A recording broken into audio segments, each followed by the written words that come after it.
ಧರ್ಮ ಸಂಸ್ಥಾಪನಾರ್ಥಾಯ ಸಂಭವಾಮಿ ಯುಗೆ ಯುಗೆ. ಹಾಯ್ ಫ್ರೆಂಡ್ಸ್, ಹೇಗಿದ್ದೀರಾ? ಇವತ್ತಿನ ಅದ್ಭುತ ವಿಡಿಯೋಗೆ ನಿಮ್ಮೆಲ್ಲರಿಗೂ ಆತ್ಮೀಯ ಸ್ವಾಗತ. ಪೂರ್ವದಲ್ಲಿ ಒಬ್ಬ ಋಷಿಯು ನದಿಯ ದಡದ ಮೇಲೆ ಒಂದು ಆಶ್ರಮವನ್ನು ಕಟ್ಟಿಕೊಂಡು ಆ ಆಶ್ರಮದಲ್ಲಿದ್ದ ವಿದ್ಯಾರ್ಥಿಗಳಿಗೆ ಹಲವು ರೀತಿಯಲ್ಲಿ ಜ್ಞಾನವನ್ನು ನೀಡುತ್ತಿದ್ದರು. ಒಂದು ಸಾರಿ ಆ ಆಶ್ರಮಕ್ಕೆ ಒಬ್ಬ ಮಹಾರಾಜನು ತನ್ನ ಮಗನನ್ನು ಕರೆದುಕೊಂಡು ಬಂದು, ಗುರುದೇವ, ನನ್ನ ಪುತ್ರನನ್ನು ನಿಮ್ಮ ಆಶ್ರಮದಲ್ಲಿ ಇಟ್ಟುಕೊಂಡು ಜ್ಞಾನವನ್ನು ಪ್ರಸಾದಿಸಿ, ನನ್ನ ಪುತ್ರನನ್ನು ಮಹಾರಾಜನ ಮಗನೆಂದು ನೋಡದೆ ಒಬ್ಬ ಸಾಮಾನ್ಯ ಬಾಲಕನೆಂದು ಭಾವಿಸಿ ಜ್ಞಾನವನ್ನು ಪ್ರಸಾದಿಸಿ ಎಂದು ಕೇಳುತ್ತಾರೆ. ಆಗ ಗುರುಗಳು, ಮಹಾರಾಜ, ನೀವೇನು ಭಯ ಬೀಳಬೇಡಿ, ನಿಮ್ಮ ಪುತ್ರನನ್ನು ಒಬ್ಬ ಸಾಮಾನ್ಯ ವ್ಯಕ್ತಿಯಾಗಿ ಭಾವಿಸಿ ಆತನಿಗೆ ಜ್ಞಾನವನ್ನು ಪ್ರಸಾದಿಸುತ್ತೇವೆ. ಇನ್ನು ಮುಂದೆ ನಿಮ್ಮ ಪುತ್ರನ ಜವಾಬ್ದಾರಿ ಪೂರ್ತಿಯಾಗಿ ನನ್ನದೇ ಎಂದು ಹೇಳಿ ಆ ಬಾಲಕನನ್ನ ಕರೆದುಕೊಂಡು ಗುರುಗಳು ಆಶ್ರಮಕ್ಕೆ ಬರುತ್ತಾರೆ. ಆ ಆಶ್ರಮದಲ್ಲಿದ್ದ ಉಳಿದ ಶಿಷ್ಯಂದಿರು ಆ ಮಹಾರಾಜನ ಮಗನನ್ನ ನೋಡಿ, ಎಲ್ಲರೂ ಚೆನ್ನಾಗಿ ಕೇಳಿಸಿಕೊಳ್ಳಿ, ಮಹಾರಾಜರು ತಮ್ಮ ಮಗನನ್ನು ರಥದ ಮೇಲೆ ಕರೆದುಕೊಂಡು ಬಂದರು. ಈ ಬಾಲಕನು ಸಾಮಾನ್ಯವಾದ ಬಾಲಕನಲ್ಲ, ಮಹಾರಾಜನ ಮಗನು. ಆತನ ಬಳಿ ನಾವೆಲ್ಲರೂ ಕೂಡ ತುಂಬಾ ಜಾಗೃತವಾಗಿ ಇರಬೇಕು, ಪ್ರೀತಿಯಿಂದಿರಬೇಕು, ಆತನಿಗೆ ಗೌರವವನ್ನು ಕೊಡಬೇಕೆಂದು ಮಾತನಾಡಿಕೊಳ್ಳುತ್ತಾರೆ. ಮಹಾರಾಜನ ಪುತ್ರನು ಗುರುಗಳು ಆಶ್ರಮಕ್ಕೆ ಕರೆದುಕೊಂಡು ಬಂದ ತಕ್ಷಣ ಬಿಕ್ಕಿ ಬಿಕ್ಕಿ ಅಳುವುದಕ್ಕೆ ಶುರು ಮಾಡುತ್ತಾನೆ. ಆ ಬಾಲಕನ ವಯಸ್ಸು ಕೇವಲ 12 ವರ್ಷ. ಅಂತ ಚಿಕ್ಕ ಬಾಲಕನು ನನ್ನ ತಂದೆ ಇಲ್ಲಿ ಬಿಟ್ಟು ಹೋದರು ಎಂದು ನೆನಪು ಮಾಡಿಕೊಂಡು ಬಿಕ್ಕಿ ಬಿಕ್ಕಿ ಅಳುತ್ತಿದ್ದಾನೆ. ನನ್ನ ತಂದೆ ನನ್ನ ಒಳ್ಳೆಯದಕ್ಕೆ ಇಲ್ಲಿ ಬಿಟ್ಟು ಹೋಗಿದ್ದಾರೆ ಎಂದು ಆತನಿಗೆ ಅರ್ಥವಾಗುತ್ತಿಲ್ಲ. ಆ ಬಾಲಕನು ಅಳುತ್ತಿರುವುದನ್ನು ನೋಡಿದ ಗುರುಗಳು ಅವನ ಬಳಿ ಈ ರೀತಿಯಾಗಿ ಹೇಳುತ್ತಾರೆ, ನೋಡಪ್ಪ, ನಿನ್ನನ್ನು ನಾನು ಅಳಬೇಡ ಎಂದು ಹೇಳುವುದಿಲ್ಲ. ಈ ದಿನ ನಾನು ನಿನ್ನನ್ನು ಸಮಾಧಾನ ಪಡಿಸಿದರೂ ಕೂಡ ನಾಳೆ ದಿನ ನಿಮ್ಮವರನ್ನು ನೆನಪು ಮಾಡಿಕೊಂಡು ನೀನು ಅಳುತ್ತೀಯ. ಆದ್ರೆ ಈಗ ನಾನು ಹೇಳುತ್ತಿರುವುದನ್ನ ಚೆನ್ನಾಗಿ ನೆನಪಿಟ್ಟುಕೋ. ಈ ಲೋಕಕ್ಕೆ ಮನುಷ್ಯನು ಒಂಟಿಯಾಗಿ ಬರುತ್ತಾನೆ, ಒಂಟಿಯಾಗಿಯೇ ಹೊರಟು ಹೋಗುತ್ತಾನೆ. ಎಷ್ಟು ಬೇಗ ಆಗುತ್ತೋ ಅಷ್ಟು ಬೇಗ ಮನುಷ್ಯನು ಈ ವಿಷಯವನ್ನು ಅರ್ಥ ಮಾಡಿಕೊಳ್ಳುತ್ತಾನೋ ಆತನು ಅಷ್ಟು ಬೇಗ ಆತ್ಮ ಜ್ಞಾನವನ್ನು ಹೊಂದುತ್ತಾನೆ. ಯಾವ ವ್ಯಕ್ತಿ ಒಂಟಿಯಾಗಿರುವುದನ್ನು ಕಲಿತುಕೊಳ್ಳುತ್ತಾನೋ ಆತನು ತನ್ನನ್ನು ತಾನು ಪ್ರೀತಿಸುತ್ತಾನೆ. ತನ್ನನ್ನು ತಾನು ಪ್ರೀತಿಸುವವನು ತನ್ನನ್ನು ಯಾರೇ ಬಿಟ್ಟು ಹೋದರೂ ಅದರ ಬಗ್ಗೆ ತಲೆ ಕೆಡಿಸಿಕೊಳ್ಳುವುದಿಲ್ಲ. ನೋಡು ಮಗುವೆ, ನೀನು ನಿಧಾನವಾಗಿ ಈ ಆಶ್ರಮದ ಪದ್ಧತಿಗೆ ಹೊಂದಿಕೊಳ್ಳುತ್ತೀಯ. ಕೆಲವು ದಿನಗಳು ನಿನಗೆ ಸಮಸ್ಯೆ ಆಗುತ್ತವೆ, ಆದರೆ ಕೆಲವು ದಿನಗಳ ನಂತರ ಇವೆಲ್ಲವೂ ಕೂಡ ನಿನಗೆ ಅಭ್ಯಾಸವಾಗುತ್ತವೆ. ಆ ನಂತರ ಈ ಆಶ್ರಮವೇ ನಿನಗೆ ಎಲ್ಲದಕ್ಕಿಂತ ಶ್ರೇಷ್ಠವಾದದ್ದು ಎಂದು ನಿನಗೆ ಅನಿಸುತ್ತದೆ. ಒಂದು ರೀತಿ ನಿನ್ನ ರಾಜ ಭವನದ ಹಾಗೆ ಅನಿಸುತ್ತದೆ ಎಂದು ಆ ಗುರುಗಳು ಹೇಳುತ್ತಾರೆ. ಇನ್ನು ಸಾಯಂಕಾಲದ ಸಮಯವಾಗುತ್ತದೆ, ಕತ್ತಲು ಆವರಿಸುತ್ತದೆ. ಆಗ ಬಾಲಕನಿಗೆ ಗುರುಗಳು ಹೇಳಿದ ಮಾತುಗಳು ಇಷ್ಟವಾಗುತ್ತವೆ, ಆತನ ಮನಸ್ಸು ಪ್ರಶಾಂತವಾಗುತ್ತದೆ. ಇನ್ನು ರಾತ್ರಿ ಆದ ತಕ್ಷಣ ಅಲ್ಲಿರುವ ಎಲ್ಲ ಶಿಷ್ಯಂದಿರು ಕೂಡ ಭೋಜನವನ್ನ ಮಾಡುವುದಕ್ಕೆ ಭೋಜನ ಶಾಲೆಯನ್ನು ಸೇರಿಕೊಂಡಾಗ ಅಲ್ಲಿರುವ ಶಿಷ್ಯಂದಿರೆಲ್ಲರೂ ಆ ಬಾಲಕನ ಬಳಿಗೆ ಸೇರಿಕೊಳ್ಳುತ್ತಿದ್ದಾರೆ.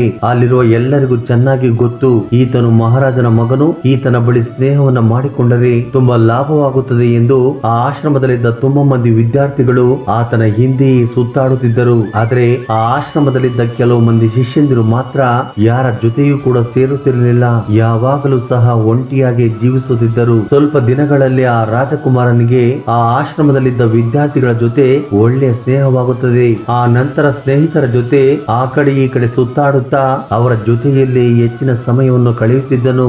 ಆತನು ರಾಜಭವನದಲ್ಲಿ ಸೇವಕರ ಬಳಿಯಲ್ಲಿ ಸೇವೆ ಮಾಡಿಸಿಕೊಳ್ಳುತ್ತಿರುವಂತೆ ಇಲ್ಲಿಯೂ ಕೂಡ ವಿದ್ಯಾರ್ಥಿಗಳ ಬಳಿ ತನ್ನ ಕೆಲಸಗಳನ್ನು ಮಾಡಿಸಿಕೊಳ್ಳುತ್ತಿದ್ದನು.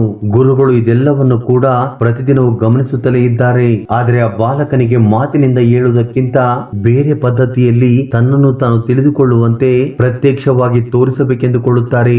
ಒಂದು ದಿನ ಗುರುಗಳು ಆ ಬಾಲಕನನ್ನ ಅಡವಿಯಲ್ಲಿರುವ ಒಂದು ಸರೋವರದ ಬಳಿಗೆ ಕರೆದುಕೊಂಡು ಹೋಗಿ, ಈಗ ನಿನಗೆ ಪೂರ್ತಿ ಜ್ಞಾನ ಸಿಕ್ಕಿದೆ, ಒಂದು ಕೊನೆಯ ರಾತ್ರಿಯನ್ನು ಇಲ್ಲಿ ನೀನು ಕಳೆಯಬೇಕು, ನಂತರ ಮಾರನೇ ದಿನ ಸಾಯಂಕಾಲ ನಿನ್ನನ್ನು ನಿಮ್ಮ ಮನೆಗೆ ಕಳಿಸುತ್ತೇನೆ ಎಂದು ಹೇಳುತ್ತಾರೆ.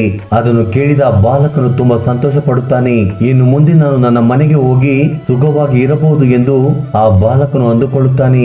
ಆಗ ಆ ಬಾಲಕನು, ಗುರುದೇವ, ಈ ದಿನ ರಾತ್ರಿ ನಾನು ಏಕೆ ಇಲ್ಲಿ ಸಮಯವನ್ನು ಕಳೆಯಬೇಕೆಂದು ಹೇಳುತ್ತಿದ್ದೀರಾ? ಇಲ್ಲಿ ನನಗೆ ಯಾವ ಜ್ಞಾನ ಸಿಗುತ್ತದೆ ಎಂದು ಕೇಳುತ್ತಾನೆ. ಆಗ ಗುರುಗಳು, ನೋಡು ಮಗುವೆ, ಈ ದಿನ ರಾತ್ರಿ ನೀನು ಈ ಪೊದೆಯ ಪಕ್ಕದಲ್ಲೇ ಕುಳಿತುಕೊಳ್ಳಬೇಕು, ಯಾವುದೇ ಕಾರಣಕ್ಕೂ ಮಲಗಬೇಡ. ಇಲ್ಲಿಗೆ ಪ್ರತಿದಿನ ರಾತ್ರಿ ಒಂದು ಹದ್ದು ಬರುತ್ತದೆ, ಅದನ್ನ ನೀನು ಚೆನ್ನಾಗಿ ಗಮನಿಸು. ಅದರ ಪ್ರತಿ ಕದಲಿಕೆಯನ್ನು ಕೂಡ ಶ್ರದ್ಧೆಯಿಂದ ಗಮನಿಸು. ಮಾರನೇ ದಿನ ಅದು ಮಾಡಿದ ಕೆಲಸವನ್ನು ನನಗೆ ಹೇಳು. ಅಷ್ಟೇ ಅಲ್ಲದೆ ಒಂದು ಕುರಿ ತನ್ನ ಹಿಂಡನ್ನು ಕರೆದುಕೊಂಡು ಇಲ್ಲಿಗೆ ಬರುತ್ತದೆ. ನೀನು ಆ ಕುರಿಯನ್ನು ಕೂಡ ಚೆನ್ನಾಗಿ ಗಮನಿಸು. ಯಾವುದೇ ಕಾರಣಕ್ಕೂ ಮರೆಯಬೇಡ. ರಾತ್ರಿಯ ಸಮಯದಲ್ಲಿ ಹದ್ದನ್ನು ಗಮನಿಸು, ಬೆಳಗಿನ ಸಮಯದಲ್ಲಿ ಕುರಿಯನ್ನು ಗಮನಿಸು. ಆ ನಂತರ ನನ್ನ ಬಳಿಗೆ ಬಂದು ನೀನು ನೋಡಿದ್ದನ್ನು ನನಗೆ ವಿವರಿಸಬೇಕು. ಆಗ ನಿನಗೆ ಪೂರ್ತಿ ಜ್ಞಾನ ದೊರೆಯುತ್ತದೆ. ಆ ನಂತರ ನೀನು ಆಶ್ರಮದಿಂದ ಶಾಶ್ವತವಾಗಿ ನಿನ್ನ ಮನೆಗೆ ಹೋಗಬಹುದು. ನಿನ್ನ ತಂದೆಗೂ ಕೂಡ ನಾನು ಹೇಳುತ್ತೇನೆ, ಈ ಆಶ್ರಮದಲ್ಲಿಯೇ ನೀನು ತುಂಬಾ ಬುದ್ಧಿವಂತನು ಎಂದು. ಈ ರೀತಿಯಾಗಿ ಗುರುಗಳು ಹೇಳಿ ತನ್ನ ಆಶ್ರಮಕ್ಕೆ ಹೊರಟು ಹೋಗುತ್ತಾರೆ. ಆ ಗುರುಗಳು ಹೊರಟು ಹೋದ ನಂತರ ಆ ಬಾಲಕನು ಪೊದೆಯ ಬಳಿ ಕುಳಿತುಕೊಂಡು ಆ ಹದ್ದು ಬರುವಿಕೆಗಾಗಿ ಎದುರು ನೋಡುತ್ತಿದ್ದಾನೆ. ತುಂಬಾ ಸಮಯದ ನಂತರ ಒಂದು ಹದ್ದು ತನ್ನ ಮಕ್ಕಳೊಂದಿಗೆ ಅಲ್ಲಿಗೆ ಬರುತ್ತದೆ. ಆ ರಾಜಕುಮಾರನು ರಾತ್ರಿ ಎಲ್ಲ ಪೂರ್ತಿ ಶ್ರದ್ಧೆಯಿಂದ ಆ ಹದ್ದನ್ನು ಗಮನಿಸುತ್ತಿದ್ದಾನೆ. ಇನ್ನು ಬೆಳಗಾಯಿತು. ಗುರುಗಳು ಹೇಳಿದಂತೆ ಕುರಿ ಕಾಯುವವನು ಆ ಕುರಿಗಳನ್ನು ಹೊಡೆದುಕೊಂಡು ಅಲ್ಲಿಗೆ ಬರುತ್ತಾನೆ.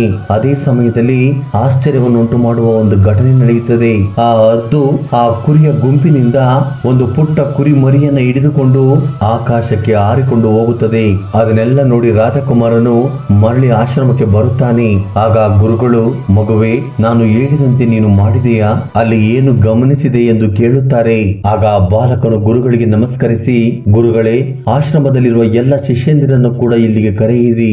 ಅಲ್ಲಿ ನೋಡಿದ ಎಲ್ಲ ವಿಷಯಗಳನ್ನು ಕೂಡ ಸಂಪೂರ್ಣವಾಗಿ ವಿವರಿಸುತ್ತೇನೆ ಎಂದು ಹೇಳುತ್ತಾನೆ. ಆಗ ಆಶ್ರಮದಲ್ಲಿರುವ ಎಲ್ಲ ಮಕ್ಕಳು ಕೂಡ ಅಲ್ಲಿಗೆ ಸೇರಿಕೊಳ್ಳುತ್ತಾರೆ. ಆಗ ರಾಜಕುಮಾರನು ಈ ರೀತಿಯಾಗಿ ಹೇಳುತ್ತಾನೆ, ನಾನು ನನ್ನ ಜೀವನದಲ್ಲಿ ತುಂಬಾ ಪಕ್ಷಿಗಳನ್ನು ನೋಡಿದ್ದೇನೆ. ಆದರೆ ಎಲ್ಲ ಪಕ್ಷಿಗಳಿಗಿಂತ ಹದ್ದು ತುಂಬಾ ಅದ್ಭುತವಾದದ್ದು, ಎಲ್ಲ ಪಕ್ಷಿಗಳಿಗಿಂತ ತುಂಬಾ ಭಿನ್ನವಾಗಿರುವಂತದ್ದು. ಮಾಮೂಲಿಯಾಗಿ ನಾವು ಗಿಳಿಗಳನ್ನು ನೋಡಿಯೇ ಇರುತ್ತೇವೆ, ಅದು ತುಂಬಾ ಮಾತನಾಡುತ್ತದೆ, ಆದರೆ ತುಂಬಾ ಎತ್ತರಕ್ಕೆ ಹಾರಲು ಸಾಧ್ಯವಿಲ್ಲ. ಆದರೆ ಹದ್ದು ಮಾತ್ರ ಯಾವಾಗಲೂ ಶಾಂತವಾಗಿರುತ್ತದೆ. ಆದರೆ ಅದು ಆಕಾಶವನ್ನು ಮುಟ್ಟುತ್ತದೆ, ಅದಕ್ಕೆ ಆಕಾಶವನ್ನು ಮುಟ್ಟುವ ಸಾಮರ್ಥ್ಯವಿರುತ್ತದೆ. ಹದ್ದು ತನ್ನ ಬೇಟೆಯನ್ನು ಆಯ್ಕೆ ಮಾಡಿಕೊಂಡರೆ ತನ್ನ ದೃಷ್ಟಿಯನ್ನ ಅದರ ಮೇಲೆಯೇ ಇಡುತ್ತದೆ. ಎಷ್ಟೇ ಎತ್ತರದಲ್ಲಿರಲಿ, ಎಷ್ಟೇ ಗಾಳಿ ಮಳೆ ಬಂದರೂ ತನ್ನ ದೃಷ್ಟಿ ಮಾತ್ರ ತಾನು ಬೇಟೆಯಾಡಬೇಕಾಗಿರುವ ಆ ಪ್ರಾಣಿಯ ಮೇಲೆ ಇರುತ್ತದೆ. ಈ ದಿನ ನಾನು ನೋಡಿದ ಆ ಹದ್ದು ಗುಂಪಿನಲ್ಲಿರುವ ಆ ಕುರಿಗಳನ್ನು ತನ್ನ ದೃಷ್ಟಿಗೆ ತೆಗೆದುಕೊಳ್ಳಲಿಲ್ಲ. ಆ ಗುಂಪಿನಲ್ಲಿರುವ ಒಂದು ಪುಟ್ಟ ಕುರಿಮರಿಯನ್ನ ತನ್ನ ದೃಷ್ಟಿಗೆ ತೆಗೆದುಕೊಂಡಿತು. ನಾವು ಕೂಡ ಆ ಹದ್ದಿನ ಹಾಗೆ ನಮ್ಮ ದೃಷ್ಟಿಯನ್ನ ಒಂದೇ ಕಡೆ ಇಡಬೇಕು. ಎಷ್ಟೇ ಆತಂಕಗಳು ಎದುರಾದರೂ ನಮ್ಮ ಗುರಿ ಮಾತ್ರ ಸ್ಪಷ್ಟವಾಗಿರಬೇಕು. ಮನಸ್ಸು ಚಂಚಲವಾಗಿಸಿಕೊಂಡು ಹಲವು ಗುರಿಗಳನ್ನ ಹೊಂದಿ ನಮ್ಮ ಶಕ್ತಿಯನ್ನು ಕಳೆದುಕೊಳ್ಳದೆ ಒಂದೇ ಗುರಿಯನ್ನ ಇಟ್ಟುಕೊಂಡು ಪೂರ್ತಿ ಏಕಾಗ್ರತೆಯಿಂದ ನಾವು ಕೆಲಸ ಮಾಡಬೇಕು. ಇನ್ನು ಆ ಹದ್ದಿನಿಂದ ಕಲಿತುಕೊಂಡ ಮೂರನೇ ವಿಷಯ, ಆ ಹದ್ದು ಎಂದಿಗೂ ಕೂಡ ಬೇರೆ ಪಕ್ಷಿಗಳೊಂದಿಗೆ ಸೇರಿಕೊಂಡು ಹಾರಾಡುವುದಿಲ್ಲ. ಯಾವಾಗಲೂ ಆಕಾಶದಲ್ಲಿ ಒಂಟಿಯಾಗಿಯೇ ಹಾರಾಡುತ್ತದೆ. ಇದರಿಂದ ನಾವು ಕಲಿತುಕೊಳ್ಳಬೇಕಾಗಿರುವುದು ಏನು ಅಂದ್ರೆ, ನಾವು ಎಂದಿಗೂ ಕೂಡ ಚಿಕ್ಕ ಚಿಕ್ಕ ಆಲೋಚನೆಗಳನ್ನು ಹೊಂದಿರುವವರ ಬಳಿ ಸ್ನೇಹವನ್ನ ಮಾಡಬಾರದು. ಅಂತವರ ಜೊತೆ ಸ್ನೇಹವನ್ನ ಮಾಡಿದರೆ ನಮ್ಮ ಆಲೋಚನೆಗಳು ಕೂಡ ಚಿಕ್ಕದಾಗಿಯೇ ಬದಲಾಗುತ್ತವೆ. ಸ್ನೇಹ ಮಾಡಿದರೆ ಶ್ರೇಷ್ಠವಾದ ಆಲೋಚನೆಗಳು ಇರುವವರ ಜೊತೆನೆ ಸ್ನೇಹವನ್ನ ಮಾಡಬೇಕು. ಇಲ್ಲ ಅಂದ್ರೆ ಒಂಟಿಯಾಗಿ ಇರಬೇಕು. ನಾವು ಒಂಟಿಯಾಗಿರುವಾಗ ಮಾತ್ರವೇ ನಮ್ಮ ಶಕ್ತಿ ನಮಗೆ ಗೊತ್ತಾಗುತ್ತದೆ. ಹಾಗೆಯೇ ನಮ್ಮ ಬಲಹೀನತೆ ಕೂಡ ನಮಗೆ ಗೊತ್ತಾಗುತ್ತದೆ. ಆಗ ನಮ್ಮಲ್ಲಿರುವ ಬಲಹೀನತೆಯನ್ನ ನಮ್ಮಿಂದ ದೂರ ಮಾಡಿಕೊಳ್ಳಬಹುದು. ಇನ್ನು ಹದ್ದಿನಿಂದ ಕಲಿತುಕೊಳ್ಳಬೇಕಾಗಿರುವ ನಾಲ್ಕನೇ ವಿಷಯ, ಒಂದು ಹದ್ದು ಎಂದಿಗೂ ಕೂಡ ತನ್ನ ಮಿತಿಗಿಂತ ಎತ್ತರಕ್ಕೆ ಹಾರುತ್ತದೆ. ಮಳೆ ಗಾಳಿ ಬಂದರೆ ಪಕ್ಷಿಗಳು ಪ್ರಾಣಿಗಳು ತಮ್ಮ ತಮ್ಮ ಸುರಕ್ಷಿತ ಸ್ಥಳಕ್ಕೆ ಓಡಿ ಹೋಗುತ್ತವೆ, ಎಲ್ಲಿಯಾದರೂ ಅಡಗಿಕೊಳ್ಳುವ ಪ್ರಯತ್ನವನ್ನ ಮಾಡುತ್ತವೆ. ಆದರೆ ಹದ್ದು ಮಾತ್ರ ಆ ರೀತಿ ಮಾಡುವುದಿಲ್ಲ. ಆ ಸಮಯದಲ್ಲಿ ತನ್ನ ಮಿತಿಗಿಂತ ಎತ್ತರಕ್ಕೆ ಹಾರುವ ಪ್ರಯತ್ನವನ್ನು ಮಾಡುತ್ತದೆ. ಆ ರೀತಿ ಹಾರುವಾಗ ಕಾಲುಗಳನ್ನು ರೆಕ್ಕೆಯನ್ನು ಜೋರಾಗಿ ಬಡಿಯುತ್ತಾ ಜೋರಾಗಿ ಬೀಸುತ್ತಿರುವ ಗಾಳಿಯನ್ನ ಹಿಂದಕ್ಕೆ ತಳ್ಳುವ ಪ್ರಯತ್ನವನ್ನ ಮಾಡುತ್ತದೆ. ಅದರ ರೆಕ್ಕೆಗಳು ಭಾರವಾಗುತ್ತವೆ, ಧೂಳಿನ ಕಾರಣ ಕಣ್ಣು ಮುಚ್ಚಿಕೊಳ್ಳುತ್ತವೆ. ಆದ್ರೂ ಕೂಡ ಎಲ್ಲವನ್ನು ತಡೆದುಕೊಂಡು ಆಕಾಶ ಮಾರ್ಗಕ್ಕೆ ಎಗರುತ್ತಲೇ ಇರುತ್ತದೆ. ಕೊನೆಗೆ ಮೇಘಾಲಯಕ್ಕಿಂತ ಎತ್ತರಕ್ಕೆ ಸೇರಿಕೊಳ್ಳುತ್ತದೆ. ಕೆಳಗಡೆ ವಾತಾವರಣವೆಲ್ಲವೂ ಪ್ರಶಾಂತವಾಗಿ ಬದಲಾಗುವವರೆಗೂ ಅಲ್ಲಿಯೇ ಹಾರಾಡುತ್ತಲೇ ಇರುತ್ತದೆ. ಒಂದು ಹದ್ದು ತನಗೆ ಸಮಸ್ಯೆ ಬಂದಾಗ ಓಡಿ ಹೋಗುವ ಪ್ರಯತ್ನವನ್ನ ಮಾಡುವುದಿಲ್ಲ. ಪ್ರತಿಕೂಲ ಸಮಸ್ಯೆಯನ್ನ ಎದುರಿಸುತ್ತಾ ಬಹು ದೂರಕ್ಕೆ ಎಗರುತ್ತದೆ. ಅದೇ ರೀತಿ ನಾವು ಕೂಡ ನಮ್ಮ ಜೀವನದಲ್ಲಿ ಎಷ್ಟೇ ಆತಂಕಗಳು ಎದುರಾದರೂ ಕೂಡ ಅವುಗಳನ್ನು ಧೈರ್ಯವಾಗಿ ಎದುರಿಸಬೇಕು. ಭಯ ಬೀಳದೆ ಎದುರಿಸಿ ನಿಲ್ಲಬೇಕು. ಇನ್ನು ಹದ್ದಿನಿಂದ ತಿಳಿದುಕೊಳ್ಳಬೇಕಾಗಿರುವ ಬಹು ಮುಖ್ಯವಾದ 5ನೇ ವಿಷಯ, ಒಂದು ಹದ್ದಿನ ವಯಸ್ಸು ಸುಮಾರು 70 ವರ್ಷಗಳು ಇರುತ್ತದೆ. ಆದ್ರೆ ಅದಕ್ಕೆ 40 ವರ್ಷ ವಯಸ್ಸಾದಾಗ ಅದರ ರೆಕ್ಕೆಗಳು ದಟ್ಟವಾಗಿ ಬೆಳೆದು ಶರೀರ ಭಾರವಾಗಿ ಅದಕ್ಕೆ ಹಾರುವ ಶಕ್ತಿ ಕಡಿಮೆಯಾಗುತ್ತದೆ. ಅಷ್ಟೇ ಅಲ್ಲದೆ ಅದರ ಮೂಗು ತುಂಬಾ ದೊಡ್ಡದಾಗಿ ಮುಂದಕ್ಕೆ ಬಾಗುತ್ತದೆ. ಕಾಲಿನ ಉಗುರುಗಳು ಕೂಡ ತುಂಬಾ ಬೆಳೆಯುತ್ತವೆ. ಆ ಸಮಯದಲ್ಲಿ ಅದಕ್ಕೆ ಹಾರುವ ಶಕ್ತಿ ಇಲ್ಲದೆ ತಾನೇ ಸ್ವಯಂ ಆಗಿ ಸಂಪಾದನೆ ಮಾಡಿಕೊಳ್ಳುವ ಉತ್ಸಾಹ ಇಲ್ಲದೆ ನಿಸ್ಸಹಾಯಕ ಸ್ಥಿತಿಗೆ ಜಾರುತ್ತದೆ. ಅಂತಹ ಸಮಯದಲ್ಲಿ ಆ ಪಕ್ಷಿಗೆ ಇರುವುದು 2 ಆಯ್ಕೆ. ಅದರಲ್ಲಿ ಒಂದು ಸತ್ತು ಹೋಗುವುದು, ಇನ್ನು 2ನೇದು ಸಾವನ್ನ ಎದುರಿಸಿಯಾದ್ರೂ ಧೈರ್ಯವಾಗಿ ಸಮಸ್ಯೆಯನ್ನು ಎದುರಿಸಿ ಎಲ್ಲಕ್ಕಿಂತ ಮಿಗಿಲಾಗಿ ಹೊಸ ಜೀವನವನ್ನು ರೂಪಿಸಿಕೊಳ್ಳುವುದು. ಆಗ ಹದ್ದು 2ನೇ ಆಯ್ಕೆಯನ್ನು ಮಾಡಿಕೊಂಡು ತನ್ನನ್ನು ತಾನು ಸಿದ್ಧಗೊಳಿಸಿಕೊಳ್ಳುತ್ತದೆ. 2ನೇ ಆಯ್ಕೆ ಅಷ್ಟೊಂದು ಸುಲಭವಾಗಿರುವಂತದ್ದಲ್ಲ, ಸ್ವಲ್ಪ ಸಮಯದಲ್ಲಿ ಸಿಗುವಂತ ಪರಿಹಾರವಲ್ಲ, ಅದು ಸುದೀರ್ಘ ಕಾಲದ ಪರಿಹಾರ. ತನ್ನನ್ನು ತಾನು ಹಿಂಸಿಸಿಕೊಳ್ಳಬೇಕು, ಮರಣದ ಅಂತ್ಯದವರೆಗೂ ಹೋಗಬೇಕು. ಸುಮಾರು 6 ತಿಂಗಳ ಕಾಲ ಸುಸ್ತಾಗದ ಹಾಗೆ ಮೃತ್ಯುವಿನ ಜೊತೆ ಹೋರಾಡಿ ಅದನ್ನು ಸೋಲಿಸಿ ತಾನು ಗೆಲ್ಲಬೇಕು. ಆಗ ಹೇಗಾದರೂ ಮಾಡಿ ತುಂಬಾ ಪರಿಶ್ರಮದಿಂದ ಹೊಸ ಜೀವನವನ್ನ ರೂಪಿಸಿಕೊಳ್ಳಬೇಕು. ಆಗ ಹದ್ದು ಮೊದಲಿಗೆ ಒಂದು ಎತ್ತರವಾದ ಪರ್ವತವನ್ನ ಸೇರಿಕೊಳ್ಳುತ್ತದೆ. ಅಲ್ಲೇ ಒಂದು ತಾತ್ಕಾಲಿಕ ಮನೆಯನ್ನ ನಿರ್ಮಿಸಿಕೊಂಡು ತನ್ನ ಪ್ರಯತ್ನವನ್ನ ಶುರು ಮಾಡುತ್ತದೆ. ಮುಖ್ಯವಾಗಿ ಮೊದಲಿಗೆ ದಟ್ಟವಾಗಿ ಬೆಳೆದು ತಾನು ಹಾರಾಡಲು ಅನುಕೂಲವಾಗದೇ ಇರುವ ತನ್ನ ಗರಿಗಳನ್ನ ಒಂದೊಂದಾಗಿ ತಾನೇ ಕಿತ್ತು ಹಾಕುತ್ತದೆ. ಉದ್ದವಾಗಿ ಬೆಳೆದಿರುವ ತನ್ನ ಉಗುರುಗಳನ್ನ ಕಿತ್ತುಕೊಳ್ಳುವುದಕ್ಕೆ ಪ್ರಯತ್ನ ಮಾಡುತ್ತದೆ. ತನ್ನ ಸಾಮರ್ಥ್ಯವನ್ನು ಮತ್ತಷ್ಟು ಹೆಚ್ಚಿಸಿಕೊಳ್ಳುವ ಪ್ರಯತ್ನವನ್ನು ಮಾಡುತ್ತದೆ. ಇನ್ನು ಕೊನೆಯದಾಗಿ ತುಂಬಾ ಉದ್ದವಾಗಿ ಬೆಳೆದಿರುವ ಬೇಟೆಯಾಡುವುದಕ್ಕೆ ಅನಾನುಕೂಲವಾಗಿರುವ ತನ್ನ ಮೂಗಿನ ಭಾಗವನ್ನು ಅಲ್ಲೇ ಇರುವ ದೊಡ್ಡ ಬಂಡೆಕಲ್ಲಿಗೆ ಒಡೆದುಕೊಳ್ಳುವುದಕ್ಕೆ ಶುರು ಮಾಡುತ್ತದೆ. ಆ ಮೂಗು ಸಂಪೂರ್ಣವಾಗಿ ಮುರಿದು ಹೋಗುವವರೆಗೂ ಆ ಬಂಡೆಗೆ ಒಡೆದುಕೊಳ್ಳುತ್ತಾ ಉದ್ದವಾಗಿ ಬೆಳೆದಿರುವ ತನ್ನ ಮೂಗಿನ ಕೊಕ್ಕನ್ನ ಮುರಿದು ಹೋಗುವವರೆಗೂ ಗುದ್ದಿಕೊಳ್ಳುತ್ತದೆ.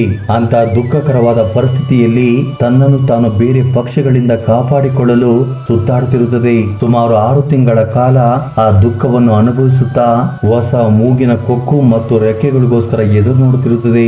6 ತಿಂಗಳ ನಂತರ ಅದಕ್ಕೆ ಹೊಸ ಮೂಗು ಮತ್ತು ರೆಕ್ಕೆ ಬರುತ್ತವೆ. ಆಗ 2 ಪಟ್ಟು ಉತ್ಸಾಹದೊಂದಿಗೆ ಬೇಟೆಯಾಡುವುದಕ್ಕೆ ಸಿದ್ಧವಾಗುತ್ತದೆ. ಇನ್ನುಳಿದ 30 ವರ್ಷಗಳ ಜೀವನವನ್ನ ತುಂಬಾ ಶ್ರೇಷ್ಠವಾಗಿ ಬದುಕುತ್ತದೆ.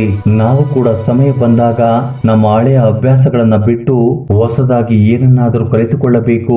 ಸಮಯಕ್ಕೆ ಅನುಕೂಲಕರವಾಗಿ ಬದಲಾಗಬೇಕು. ನಾವು ಪರಿಸ್ಥಿತಿಗೆ ತಕ್ಕ ಹಾಗೆ ಸಿದ್ಧರಾಗಬೇಕು. ಆಗ ಮತ್ತೆ ರಾಜಕುಮಾರನು ಆ ಕುರಿಯ ಗುಂಪಿನ ಬಗ್ಗೆ ಮಾತನಾಡುತ್ತಾ, ಕುರಿಗಳು ಯಾವಾಗಲೂ ಗುಂಪುಗಳಾಗಿ ಸುತ್ತಾಡುತ್ತವೆ.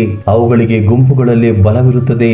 ಅವುಗಳಿಗೆ ಯಾವುದಾದರೂ ಅಪಾಯ ಬಂದಾಗ ಆ ಗುಂಪಿನಿಂದ ಚಲ್ಲಾಪಿಲ್ಲಿಯಾಗಿ ತನ್ನ ಪ್ರಾಣವನ್ನ ಕಾಪಾಡಿಕೊಳ್ಳುವುದಕ್ಕೆ ಆ ಕಡೆ ಈ ಕಡೆ ಓಡುತ್ತಿರುತ್ತವೆ. ಆ ಗುಂಪಿನಲ್ಲಿ ಒಂದು ಪ್ರಾಣಿಗೂ ಕೂಡ ಇನ್ನೊಬ್ಬರಿಗೆ ಸಹಾಯ ಮಾಡಬೇಕೆಂಬ ಭಾವನೆ ಇರುವುದಿಲ್ಲ. ತಮ್ಮ ಪ್ರಾಣವನ್ನ ಕಾಪಾಡಿಕೊಳ್ಳುವುದಕ್ಕೆ ಅವುಗಳೇ ತುಂಬಾ ದೂರಕ್ಕೆ ಓಡಿ ಹೋಗುತ್ತವೆ. ಇದರಿಂದ ನಾವು ತಿಳಿದುಕೊಳ್ಳಬೇಕಾಗಿರುವುದು ಏನು ಅಂದ್ರೆ, ನಮ್ಮ ಸುತ್ತಲೂ ಎಷ್ಟೇ ಜನರಿದ್ದರೂ ಕೂಡ ಯಾರನ್ನು ಕೂಡ ನಂಬಬಾರದು. ನಾವು ನಮ್ಮನ್ನು ಮಾತ್ರವೇ ನಂಬಬೇಕು. ಏಕೆಂದರೆ ನಮಗೆ ಕಷ್ಟ ಬಂದಾಗ ಪಕ್ಕದಲ್ಲಿರುವವರೆಲ್ಲರೂ ಕೂಡ ನಮ್ಮಿಂದ ದೂರವಾಗುತ್ತಾರೆ. ಯಾರು ಕೂಡ ಸಹಾಯ ಮಾಡುವುದಿಲ್ಲ. ನಮ್ಮನ್ನು ನಾವೇ ಕಾಪಾಡಿಕೊಳ್ಳಬೇಕು. ಆಗ ರಾಜಕುಮಾರನು ಗುರುಗಳಿಗೆ ನಮಸ್ಕರಿಸಿ, ಗುರುದೇವ, ನಾನು ತಿಳಿದುಕೊಂಡ ಎಲ್ಲ ವಿಷಯವನ್ನು ಕೂಡ ಹೇಳಿದೆ. ಇನ್ನು ಏನಾದರೂ ಇದ್ದರೆ ನೀವೇ ಹೇಳಬೇಕು ಎಂದು ಹೇಳುತ್ತಾನೆ. ಆಗ ಗುರುಗಳು ತನ್ನ ಶಿಷ್ಯಂದಿರಿಗೆ, ಕೇಳಿದ್ರಿ ಅಲ್ವಾ, ಈ ಬಾಲಕನು ಹೇಳಿರುವ ಎಲ್ಲ ಮಾತುಗಳು ಕೂಡ ತುಂಬಾ ಮುಖ್ಯವಾದವುಗಳು. ಆದ್ರೆ ಇವುಗಳನ್ನು ನಿಮ್ಮ ಜೀವನದಲ್ಲಿ ಅಳವಡಿಸಿಕೊಂಡರೆ ನೀವು ತುಂಬಾ ದೊಡ್ಡ ವ್ಯಕ್ತಿಗಳಾಗುತ್ತೀರಾ. ಹದ್ದು ಎಂದಿಗೂ ಕೂಡ ಬೇರೆ ಪಕ್ಷಿಗಳ ಸಹವಾಸ ಮಾಡುವುದಿಲ್ಲ. ಯಾರ ಬಳಿಯೂ ಕೂಡ ಸ್ನೇಹವನ್ನ ಮಾಡುವುದಿಲ್ಲ. ಆಕಾಶದಲ್ಲಿ ಒಂಟಿಯಾಗಿಯೇ ಹಾರಾಡುತ್ತದೆ. ಒಂಟಿಯಾಗಿ ಇರುವುದರಿಂದಲೇ ತನ್ನ ಬಲ ಮತ್ತು ಬಲಹೀನತೆಯನ್ನ ತಿಳಿದುಕೊಳ್ಳಬಹುದು. ಈಗ ಈ ಬಾಲಕನನ್ನು ತನ್ನ ಅರಮನೆಗೆ ಬಿಟ್ಟು ಬರುತ್ತೇನೆ, ಈತನಿಗೆ ಪೂರ್ತಿ ಜ್ಞಾನ ಲಭಿಸಿದೆ ಎಂದು ಹೇಳಿ ಗುರುಗಳು ಆ ಬಾಲಕನನ್ನು ಕರೆದುಕೊಂಡು ಹೊರಡುತ್ತಾರೆ. ನೋಡಿದ್ರಿ ಅಲ್ವಾ, ಈ ವಿಡಿಯೋ ನಿಮ್ಗೆ ಇಷ್ಟವಾಗಿದ್ದರೆ ಜೈ ಶ್ರೀ ಕೃಷ್ಣ ಎಂದು ಚಿಕ್ಕದಾಗಿ ಕಮೆಂಟ್ ಮಾಡೋ ಮೂಲಕ ಈ ವಿಡಿಯೋಗೊಂದು ಲೈಕ್ ನೀಡುವುದನ್ನು ಮರೆಯಬೇಡಿ. ಜೈ ಶ್ರೀ ಕೃಷ್ಣ ವಾಸುದೇವ. ಧನ್ಯವಾದಗಳು.